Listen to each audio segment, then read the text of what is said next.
कभी सोचा है कि कुछ आदतें छोड़ना इतना मुश्किल क्यों लगता है, पर कुछ दूसरी आदतें चुटकियों में बन जाती हैं? हाँ, इसका राज छिपा है व्यवहार को बदलने के विज्ञान में, जिसे कहते हैं बिहेवियर मॉडिफिकेशन। तो आज हम इसी दिलचस्प विषय को समझेंगे और ये जानेंगे कि हम अपने एक्शंस को कैसे एक नया आकार दे सकते हैं। तो आज हम क्या-क्या देखने वाले हैं? देखिए, सबसे पहले तो ये समझेंगे कि बिहेवियर मॉडिफिकेशन आखिर है क्या। फिर हम बिहेवियर के एबीसीज को देखेंगे। उसके बाद अच्छी आदतों को बढ़ावा देने के लिए रीइंफोर्समेंट और बुरी आदतों को रोकने के लिए पनिशमेंट और एक्सटिंक्शन जैसी पावरफुल टेक्निक्स को जानेंगे। और आखिर में कुछ प्रैक्टिकल स्ट्रैटेजीज पर भी नजर डालेंगे। तो चलिए शुरू करते हैं। सबसे पहला सवाल, ये बिहेवियर मॉडिफिकेशन आखिर है क्या? इसको समझने के लिए हमें इसके कुछ बेसिक प्रिंसिपल्स को जानना बहुत जरूरी है। जरा सोच कर देखिए, सुबह उठते ही सबसे पहले फोन चेक करने की आदत कितनी पक्की हो जाती है ना? लेकिन वहीं जिम जाने का जो न्यू ईयर रेजोल्यूशन होता है, वो कुछ ही हफ्तों में हवा हो जाता है। ऐसा क्यों होता है? इन सब सवालों का जवाब हमारे बिहेवियर के पीछे की साइंस में ही छिपा है। तो देखिए, बिहेवियर मॉडिफिकेशन लर्निंग थ्योरी पर बेस्ड एक बहुत ही पावरफुल तरीका है। इसका सीधा साधा मकसद है कुछ टेक्निक्स का इस्तेमाल करके अच्छी आदतों को और मजबूत बनाना और जो आदतें हम नहीं चाहते उन्हें खत्म करना। और हाँ, ये कोई जादू की छड़ी नहीं है, बल्कि साइंस पर आधारित एक पूरा सिस्टमैटिक प्रोसेस है। ये जो पूरी साइंस है ना, ये दो बहुत ही सिंपल लेकिन पावरफुल आइडियाज पर टिकी है।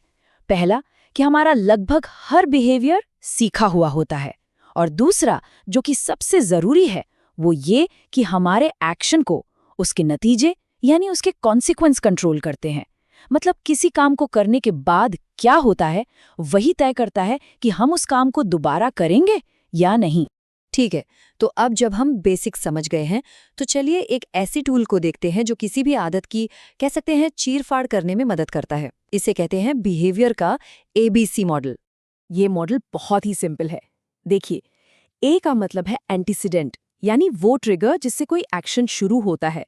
बी का मतलब है बिहेवियर, यानी वो एक्चुअल काम जो किया जा रहा है। और सी है कॉन्सिक्वेंस, मतलब उस काम का नतीजा क्या निकला। बस ये तीनों चीजें मिलकर किसी भी आदत का पूरा ब्लूप्रिंट तैयार कर देती हैं। तो सवाल ये है कि हम अच्छी आदतों को एनकरेज कैसे करें। यहीं पर रोल आता है रीइंफोर्समेंट का, जिसे सुदृढ़ीकरण भी कहते हैं।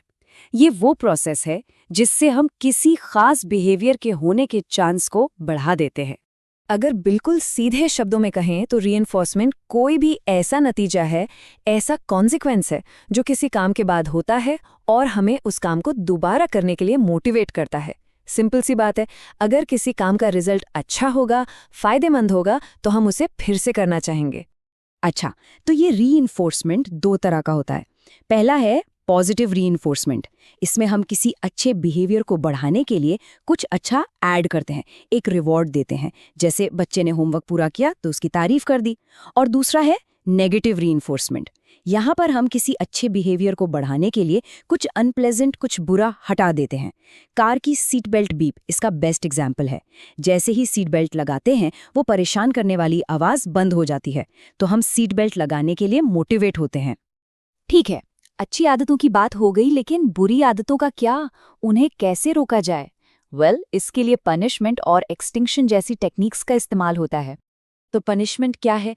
पनिशमेंट कोई भी ऐसा नतीजा है जो किसी बिहेवियर के बाद होता है और फ्यूचर में उस बिहेवियर के होने के चांस को कम कर देता है।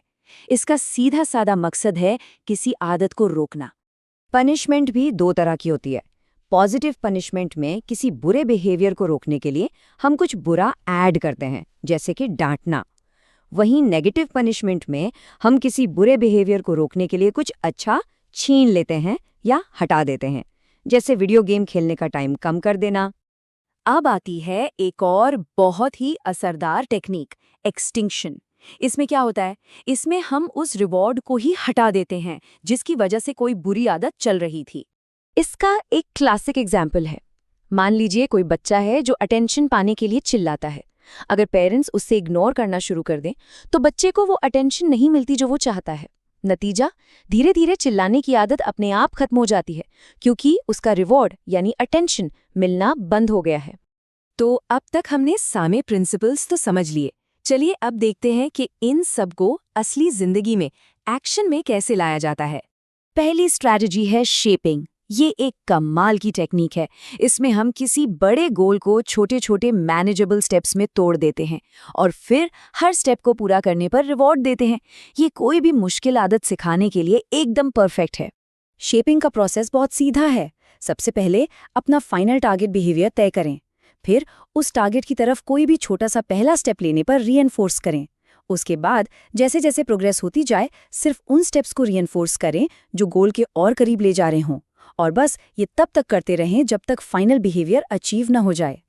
एक और बड़ी इंटरेस्टिंग स्ट्रैटेजी है टोकन इकोनॉमी। ये एक तरह का रिवॉर्ड सिस्टम है। इसमें क्या होता है कि अच्छे बिहेवियर के लिए टोकन्स दिए जाते हैं, जैसे पॉइंट्स या स्टार्स, और इन टोकन्स को बाद में किसी बड़े असली इनाम के लिए एक्सचेंज किया जा सकता है। इसे यूज करने का तरीका भी सिंपल है। पहले तो ये तय करें कि कौन से बिहेवियर को एनकरेज करना है। फिर जब भी वो बिहेवियर हो तो तुरंत एक टोकन दें। साथ ही एक रिवॉर्ड्स का मेन्यू या लिस्ट तैयार रखें, और जब काफ़ी टोकन जमा हो जाएं तो उन्हें अपनी पसंद के रिवॉर्ड के लिए एक्सचेंज करने का ऑप्शन दें।